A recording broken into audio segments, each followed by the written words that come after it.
बद्रीनाथ में अगर 41 दाने चने की दाल के पीले कपड़े में बांध कर जो शंकर भगवान के 41 बार नाम लेकर बद्रिकाश्रम को चढ़ाता है, आज भी उसकी मनोकामना पूरी हो जाती है। इसलिए बद्री नारायण में चने की दाल चढ़ती है। क्यों चढ़ती है किसी को नहीं मालूम, पर उसका कारण यह शिव महापुराण में लिखा कि बद्रिकाश्रम में चने की दाल शंकर भगवान का नाम लेकर चढ़ाई जाती है। क्यों? क्योंकि जब जैसे दादी को स्वर्ण सीढ़ी चढ़ाते हैं, देखा स्वर्ण सीढ़ी चढ़ाते हैं तो चने की दाल बर्तन में भरते हैं, फिर उस पर सोने की सीढ़ी रखते हैं, तब वो स्वर्ण सीढ़ी चढ़ती है। उसी तरह जब हम किसी बच्चे को गोदी लेते हैं और उसको कोई दान देते हैं, अपना मकान अपनी जायदाद जब उसके नाम लिखते हैं, तो बच्चे को जब गोदी लिया जाता है तो सामने थाली में चने की दाल भरी जाती है। नामकरण संस्कार जब बच्चे का किया जाता है तो सामने थाली में चने की दाल रखी जाती है। क्यों? चने की दाल जब हम दान करते हैं तो स्वर्ण के बराबर दान का, प्रॉपर्टी के बराबर दान का लाभ जीव को प्राप्त होता है। आज भी नारायण के मंदिर में बद्रिकाश्रम में 41 दाने चने की दाल के देने पर, अब कोई 41 तो गिनता नहीं, इसलिए पोटली में बांध कर ले जाता है, जितने हैं दे। शिव का नाम समर्पित, हर हर भगवान शिव का नाम लेकर बद्रिकाश्रम में चने की दाल का दान। अच्छा, इसलिए केदारनाथ में जपा जाता है नारायण नारायण, और बद्री आश्रम में जपा जाता है ओम नमः शिवाय। दोनों जगह विपरीत दशा है। केदारनाथ जी में क्या जपना चाहिए? श्रीमन नारायण, ओम नमो भगवते वासुदेवाय, श्री कृष्ण शरणम मम। ऐसे केदारनाथ जी में बैठकर भगवान का नाम का जाप करना चाहिए। और बद्रिकाश्रम में जब भी जाओ तो मुख से ओम नमः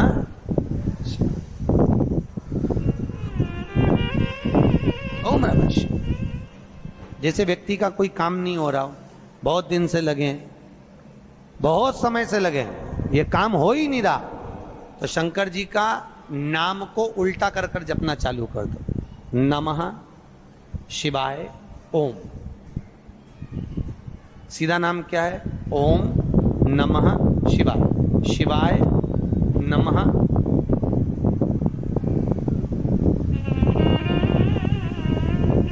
जब उल्टा नाम व्यक्ति जपना चालू कर देता है, जिस बच्चे के, बच्ची का, जिसका भी विवाह नहीं हो रहा हो, कोई काम नहीं हो रहा हो, कोई सीए की पढ़ाई कर रहा है और एग्जाम में निकल ही नहीं रहा, 3-3 4-4 बार बैठ गया, पास ही नहीं हो रहा, उस बच्चे को बोल दो बस सुबह उठते से ही शिवाय नमः ओम बोलना चालू कर दे, एक ही बार में सिया पास ले। कहा करत बा, जॉब नहीं लग रहा हो, जब उल्टा उल्टा जप ले।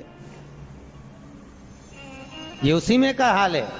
जैसे किसी व्यक्ति से अपने को पैसा लेना है और दे नहीं रहा, क्या करना है? सूर्य नारायण भगवान को अर्घ दो।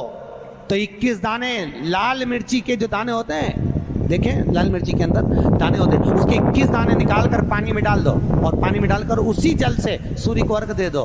उस व्यक्ति का नाम लेकर जिससे पैसा लेना है, हाथ जोड़कर देने आता है, तुरंत 3 महीने के अंदर पैसा लौटा दे। हाथ जोड़कर ये सूर्य को अर्घ देने पर मात्र व्यक्ति दौड़कर पैसा देने आता हो, कितना भी हो,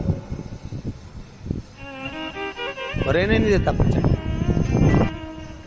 शिव के सिवा दुनिया में कोई दानी नहीं, शंकर जैसा कोई दानी नहीं हो सकता। स्वयं कैलाश पर रहता है और दुनिया को लखपति, करोड़पति, आनंदपति बनाकर भेज देता है। हमारे यहाँ तुलसी के कुंड का भी विधान है। गोल कुंडा है ऐश्वर्य देव, चौकोर कुंडा है। आप लोग कई बार देखे होंगे किसी किसी के यहाँ चौकोर तुलसी का क्यारा होता है, कुंडा होता है, वो वंश बढ़ाता है। षडाकृति का है, वो धन देता है, संपदा देता है।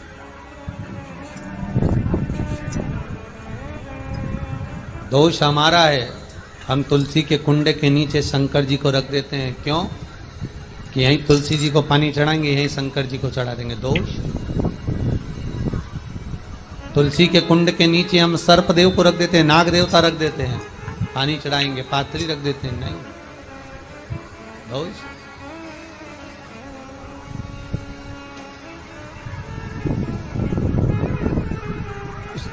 दोष हम सबको स्वयं अगर गलती करते हैं तो स्वयं को। कैसा कुंड हो, 7 तरह के कुंडों का व्याख्यान तुलसी के रूप में कहा गया है हमारा। पहला गोल, दूसरा चौकोर, तीसरा षडाकृति, चौथा त्रिवेणी, 3 कोने वाला कुंडा। शास्त्र कहता है जिसके मार्ग घर में टुकड़े हो रहे हों, घर विभाजन की ओर हो रहा हो, तो 3 कोण का कुंडा घर में रखकर पूजा करने पर परिवार एक हो जाता है। 5वां, गार्डन में बिना कुंडे का, बिना कुंड का जो तुलसी का पौधा रोपित होता है, बिना कुंड के एक बगीचा जैसा बो दिया जाता है, तुलसी तुलसी उत्पन्न हो जाती है। महाराज, वहां पर संपदा तो रहती है पर चिंता बहुत रहती है, टेंशन बहुत रहती है। क्यों? घर के दरवाजे के बाहर इतनी सारी बगीचे में तुलसा कर दी। कोई निकल कर जा रहा था, उसने थूक दिया, कोई निकल कर जा रहा था, उसने पानी डाल दिया, कोई श्वान ने, कुत्ते ने, किसी ने, बिल्ली ने गंदगी कर दी, उसका दोष आपको लगेगा। इसलिए कुंड के अंदर तुलसा का वो धन तो देगा, जो तुमने बगीचे में तुलसा लगाई है, गार्डन तुलसा का करा, वो धन तो देगा, संपदा भी देगा, पर चिंता को बढ़ा देगा। 5,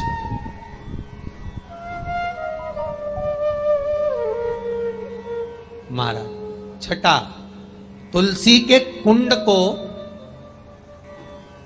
3 धार पर लटका कर रखना। कई जगह पर आपने देखा होगा तुलसी का जो कुंडा होता है उसको 3 जो तार होते हैं, 3 जो चेन होती है, उस पे लटकाया जाता है। महाराज, विष्णु पुराण उसका भी व्याख्यान करती है। महाराज, वहां व्यक्ति के कार्य उन्नति की सीढ़ी की ओर बढ़ जाते हैं। जैसे भोजन की थाली लग गई, भोजन तैयार हो गया, बस खाने बैठे हो और थाली खसक गई, समझ लेना कि तुलसी को अधर पर लटका कर रखा है। इसलिए कार्य तो हो रहे हैं, बनने वाले हैं, 4 दिन बाद ये काम होने वाला है, 8 दिन बाद ये काम होने वाला है, लग रहा है कि इसमें इतना फल मिलेगा, लग रहा है इस व्यापार को करेंगे तो इतना फायदा हो जाएगा, सब कुछ करा, लाखों रुपए लगा भी दिए, थाली मालूम पड़े खसक गई, अधर लटका है। 7 क्रम है तुलसी के, ये 6ठा क्रम बताया। तुलसी का 7वां क्रम,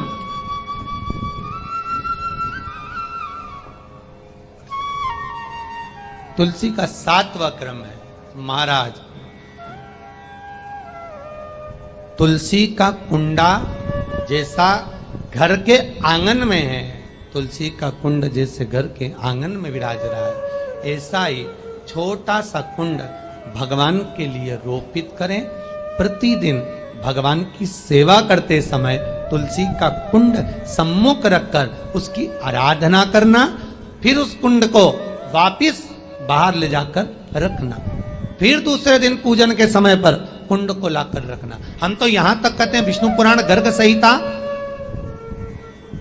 कल्याण का तुलसी अंग यहां तक वर्णन करता है कि आप पूरे साल ये नहीं कर सकते तो कम से कम कार्तिक के महीने में भगवान के सामने तुलसी का छोटा कुंड, चौकोर वाला, गोल नहीं, चौकोर कुंड लाकर भगवान के सामने रखकर छोटा सा कुंड का पूजन कर कर भगवान के साथ उस कुंड को वापस बाहर विराजमान करें, फिर कल लेकर आए, फिर विराजमान करें। आप पूरे साल नहीं कर सकते। तो हमारे यहाँ तुलसी के कुंड का भी विधान है। गोल कुंडा है ऐश्वर्य देगा, चौकोर कुंडा है, आप लोग कई बार देखे होंगे, किसी किसी के यहाँ चौकोर तुलसी का क्यारा होता है, कुंडा होता है, वो वंश बढ़ाता है। षडाकृति का है, वो धन देता है, संपदा देता है। वीडियो पसंद आई हो तो शेयर करें, लाइक करें, सब्सक्राइब करें। श्री शिवाय नमस्तुभ्यम, हर हर महादेव कमेंट बॉक्स में जरूर लिखें। महादेव आपकी सभी मनोकामनाएं पूर्ण करें। मिलते हैं अगली वीडियो में। श्री राधे, हर हर महादेव। और जैसे ही थोड़ा सा समय निकला, आज रोज प्रतिदिन भगवान भोलेनाथ शाम का समय और गंगा जी पर चले जाए,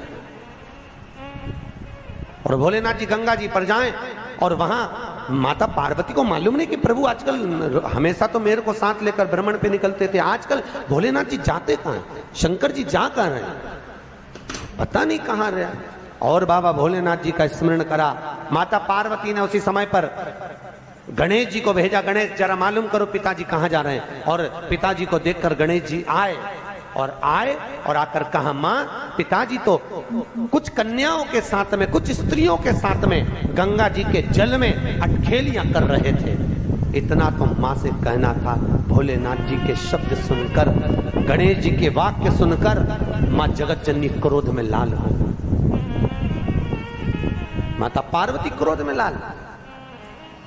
और उसी समय पर माता पार्वती क्रोध में लाल होकर सीधे गंगा जी के तट पर पहुंच गई, सीधे गंगा जी के तट पर।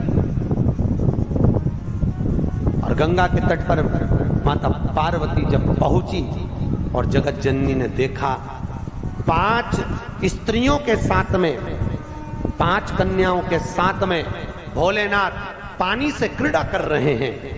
कभी शंकर भगवान उन पर पानी फेंके, कभी वो कन्या इन पर पानी फेंके, कभी शिव पानी फेंके। इतने में माता पार्वती क्रोध में लाल होकर बोली, भोलेनाथ। जैसे भोलेनाथ जी को आवाज दी, शंकर भगवान जल क्रीड़ा करते हुए खड़े हुए और खड़े होकर बोले, क्या बात है पार्वती, इतना क्रोध क्यों करती हो? पार्वती बोली, भोलेनाथ ये स्त्रियां कौन, ये नारियां कौन है? मैं एक पतिव्रता धर्म का पालन कर रही हूं और आप इन स्त्रियों का संग कर रहे हो। होता है कभी कभी, एक पति अपनी पत्नी को रोज धमकी देता था, तू मेरे से सही सरिया कर। भगवान कृष्ण की 16,108 रानियां थी, मैं दूसरी शादी कर लाऊंगा। बेचारी पत्नी बड़ी दुखी रहती थी। एक बार हमारे यहाँ कथा में आई कि गुरुजी मेरा पति रोज धमकी देता है, मैं क्या करूं? मैंने पूछा क्या धमकी देता?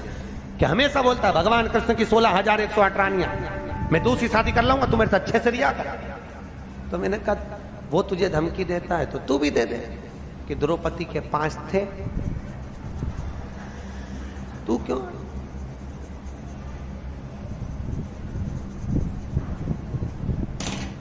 उसने, गुरुजी अब तुम चिंता मत करो, अब बोल।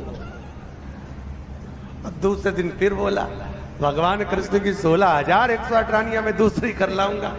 इतने में जूड़ा बांधती बांधती, देखना माताएं जब झगड़ने जाती है, लड़ने जाती है,